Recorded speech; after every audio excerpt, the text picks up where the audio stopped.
দর্শক, ফেনীর বন্যা পরিস্থিতির আরো খবরাখবর আমরা জানবো। এই মুহূর্তে পরশুরাম উপজেলায় আছেন সহকর্মী সবুজ মাহমুদ, যুক্ত হচ্ছি তার সঙ্গে।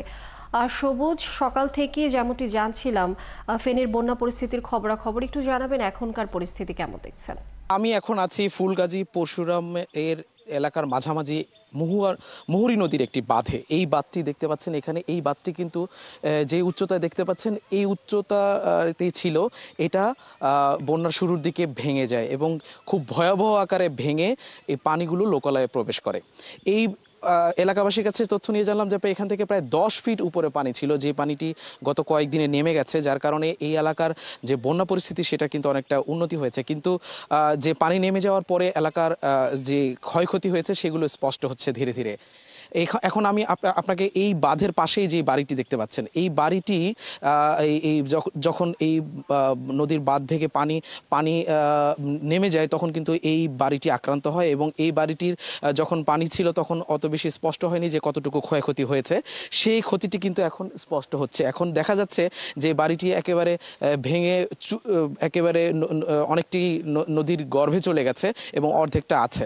এবং এই বাড়িতে কিন্তু যে বিদ্যুতের লাইন ছিল, খুঁটি ছিল, সেগুলো কিন্তু এখনো ওইভাবে পড়ে আছে এবং এই এলাকায় কার্যত বিদ্যুৎ এখনো নেই, কারণ এই বিদ্যুতের লাইনগুলো মেরামত না হওয়া পর্যন্ত কর্তৃপক্ষ বলছে যে তারা এখনো বিদ্যুৎ দিতে পারবে না।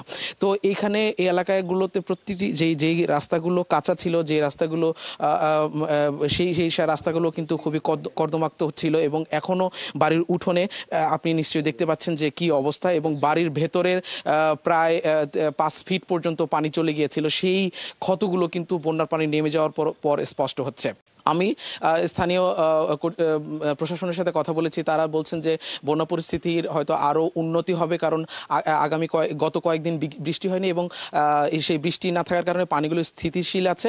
এবং ফুলগাজী পরশুরাম এলাকাটা যেহেতু একটু উপরের দিকে, সেই জন্য এই এলাকার পানি খুব আসেও প্রথমে এবং পরবর্তীতে তাড়াতাড়ি আবার মানে নেমেও যায় তার আগে। কিন্তু এখন কিন্তু আবার ছাগলনাই এবং দাগনভূঞা এলাকায় কিন্তু পানি আছে, যার কারণে ওই এলাকার কিছু স্থায়ী জলবদ্ধতা তৈরি হবে বলে প্রশাসন আমাদেরকে জানিয়েছে।